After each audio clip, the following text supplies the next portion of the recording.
Radhe Radhe all friends. बुढ़ापे तक स्वस्थ रहने के नियम। जी हाँ, बुढ़ापे तक अगर स्वस्थ रहना है तो कुछ नियम जरूर अपनाने चाहिए। बुढ़ापा जीवन का एक महत्वपूर्ण चरण होता है और स्वस्थ जीवन शैली इसे आनंदमय और उत्तराधिकारी बना सकती है। बुढ़ापे तक स्वस्थ रहने के लिए यहाँ महत्वपूर्ण नियम बता रही हूँ मैं, जिनको अगर आप अपने जीवन में लाएंगे तो आप 100% बुढ़ापे तक स्वस्थ रहेंगे। नंबर 1 है नियमित व्यायाम। नियमित व्यायाम करना आपके शारीरिक और मानसिक स्वास्थ्य को बनाए रखने में मदद करता है। योग, वॉकिंग, स्विमिंग और साइकिलिंग जैसे विभिन्न प्रकार के व्यायाम बुढ़ापे में भी किए जा सकते हैं। नंबर 2, सही आहार। सही आहार खाना बुढ़ापे को टालने में मदद कर सकता है।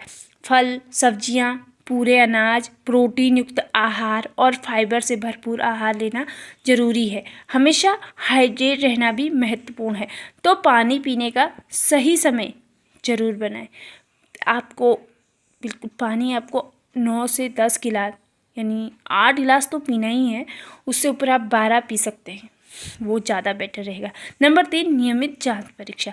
बुढ़ापे में आयुर्विज्ञानी और डेंटिस्ट की नियमित जांच परीक्षा करना महत्वपूर्ण है। ये बीमारियों की पहचान और उनका समय पर उपचार करने में मदद करता है। नंबर 4, ध्यान और मनोबल।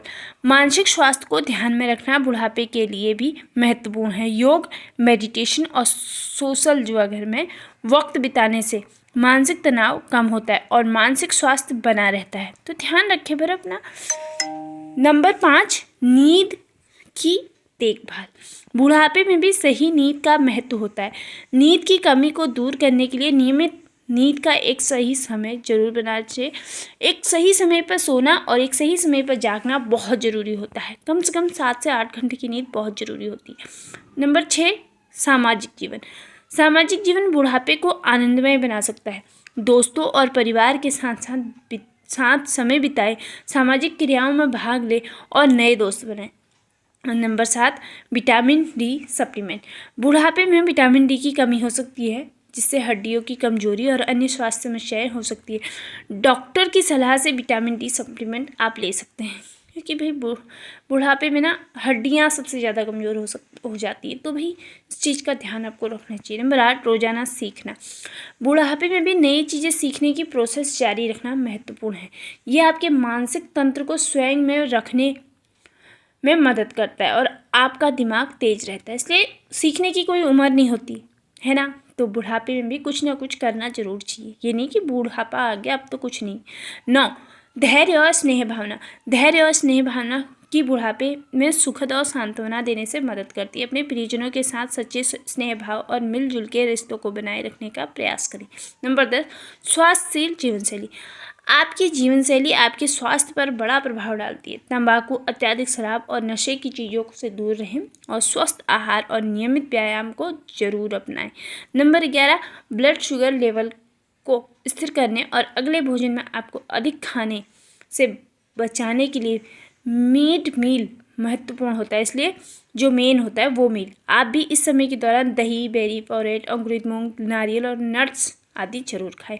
नंबर 12, घास पर नंगे पैर चलना। आउटडोर मील लेना ये आपको अपने आसपास से जुड़ने से मदद करता है और आप जो भोजन कर रहे हैं उसके बारे में अधिक ध्यान रखने के साथ नंगे पैर चलने से आपकी आंखों की रोशनी भी बढ़ती है, पैरों में जो सूजन है वो भी कम होता है, तो ध्यान रहे। नंबर 13, गुड फैट वाले फल, इंसुलिन स्पाइक जो कम करने में मदद करते हैं, वो आपको लंबे समय तक भरा हुआ रखते हैं, इसलिए इसे अपनी डाइट में जरूर शामिल करें। नंबर 14, हरी सब्जियों का जूस पीने से आपके फाइबर का सेवन बढ़ता है।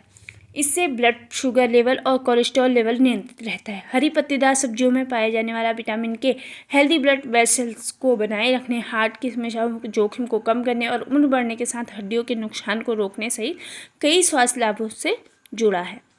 नंबर 15, घर का बना खाना बेहद फायदेमंद होता है, क्योंकि ये आपको भोजन के साथ संबंध बनाने की अनुमति देता है और एक ही बार में आपको सभी 5 इंद्रियों का उपयोग कराता है, तो घर के बने खाने को ही तवज्जो दें। नंबर 16, दाल, रोटी और चावल में शुद्ध घी को डाइट में शामिल करना आंत में चिकनाई का काम करता है और कब्ज से राहत मिलती है। थोड़ा बहुत घी आप जरूर लिया करें। नंबर 17, हाथों से भोजन करने से आपका संबंध भोजन से जुड़ता है और सकारात्मक विचारों में वृद्धि होती है, इसलिए कभी भी खाने को चम्मच स्पून से खाने के बजाय हाथों से खाना बेहतर माना जाता है। नंबर 18, प्राकृतिक चीनी के साथ रिफाइंड चीनी को बदलने से आपकी कमर के आसपास का फैट कंट्रोल में हो रहता है और अन्य सूजन संबंधी बीमारियां जैसे पीसीओ, आईबीएस दूर रहती हैं। नंबर 19, बिना किसी अपराध बोध के प्रत्येक भोजन को आनंद ले, क्योंकि कैलोरी और भोजन के वजन के बारे में चिंता करने के लिए आम जीवन बहुत छोटा है। भाई थोड़ा बहुत थोड़ा सब कुछ ले लेना चाहिए, है ना। नंबर 20, आपकी दैनिक नमक की खपत 1 ग्राम या 1 चम्मच से अधिक नहीं होनी चाहिए। अपना भोजन तैयार करते समय कम नमक डालें। सोया सॉस जैसे उच्च सोडियम मसालों की मात्रा को सीमित करें।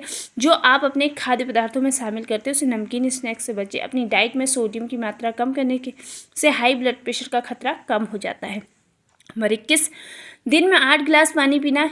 याद रखें, आपका शरीर 80% पानी से बना है और आप पानी कब्ज को दूर करने और इम्यूनिटी और त्वचा में के स्वास्थ्य के लिए आवश्यक है। नंबर 22, हफ्ते में कम से कम 150 मिनट एक्सरसाइज या हफ्ते में कम से कम 5 दिन 30 मिनट एक्सरसाइज करने का प्रयास करें। चाहे वो टहलना हो, जॉगिंग करना हो, स्विमिंग हो, घर के पिलाटेस वर्कआउट करना हो। शारीरिक तौर पे एक्टिव रहना बहुत ज़रूरी है। नंबर 23, बार और लंबे समय तक धूप में रहने से त्वचा कैंसर का खतरा बढ़ जाता है। लंबे समय तक धूप में रहने से बचें और जब आप बाहर हों तो सनस्क्रीन और लंबी बाजू के कपड़ों को खुद को सूरज की किरणों से बचाना सुनिश्चित होता है करें। भाई वैसे धूप में बैठना बहुत ज़रूरी है, 20 मिनट आपको ज़रूर बैठना चाहिए, लेकिन ध्यान रहे ज़्यादा नहीं। हेल्दी डाइट की कुंजी ये है कि आप कितने एक्टिव हैं। इसके लिए सही मात्रा में कैलोरी का सेवन करें ताकि आप अपने द्वारा उपयोग की जाने वाली एनर्जी के साथ उपभोग की जाने वाली एनर्जी को भी संतुलित कर सकें। यदि आप अपने जीवन की आवश्यकता से अधिक खाते हैं या पीते हैं तो आपका वजन बढ़ेगा, क्योंकि आप जिस एनर्जी का उपयोग नहीं करते हैं वह फैट के रूप में जमा हो जाता है आपके शरीर में। यदि आप बहुत कम खाते पीते हैं तो आपका वजन कम हो जाएगा। ये सुनिश्चित करने के लिए आपको संतुलित आहार मिल रहा है और आपके शरीर को सभी आवश्यक पोषक तत्व प्राप्त हो रहे हैं, आपको कई प्रकार के फूड्स खाने चाहिए। क्योंकि जब हम सिर्फ 1 या 2 सिर्फ जैसे हम नॉर्मली एक मिडिल क्लास फैमिली से बिलोंग करते हैं तो हम क्या करते हैं, दाल चावल रोटी और कोई 1-2 सब्जियां खाने पे ही बिलीव करते, तो ऐसी गलती ना करें। इस टाइम पर सर्दियों के टाइम पर तो खासकर कई सारे फूड्स जैसे मौसमी फूड्स और वेजिटेबल्स बहुत सारे रहते हैं मार्केट में, तो उनका सेवन करने की पूरी कोशिश करें। तो इससे आपके शरीर में एनर्जी बनी रहेगी। और धूप की बात, मैं आपको सिर्फ 20 मिनट ज़्यादा से ज़्यादा आधा घंटा रहना है, उससे ज़्यादा धूप में नहीं रहना चाहिए। तो कैसी लगी आपको ये वीडियो, ये आप मुझे नीचे कमेंट सेक्शन में लिखना बिल्कुल भी ना भूलें। वीडियो अगर आपके लिए यूज़फुल है तो भाई वीडियो को एक लाइक, एक शेयर, साथ में एक प्यारा सा कमेंट करके मुझे ज़रूर बताएं कि आपको वीडियो कैसी लगी। चैनल पर अगर आप न्यू विजिट कर रहे हैं तो चैनल को सब्सक्राइब कर लें विद बेल आइकन, ताकि आगे मैं जो भी वीडियो बनाऊँ उसका नोटिफिकेशन आप तक सबसे पहले पहुँचे। तो भाई एक प्यारा सा कमेंट करना बिल्कुल भी ना भूलें। जीवन को स्वस्थ रहना जीवन भर बुढ़ापे तक बहुत ज़रूरी होता है, तो इन आदतों को अपने जीवन में ज़रूर अपनाएं और स्वस्थ जीवन शैली ज़रूर अपनाएं। Thank you so much, thank you for watching. Please like share and subscribe. Radhe Radhe all.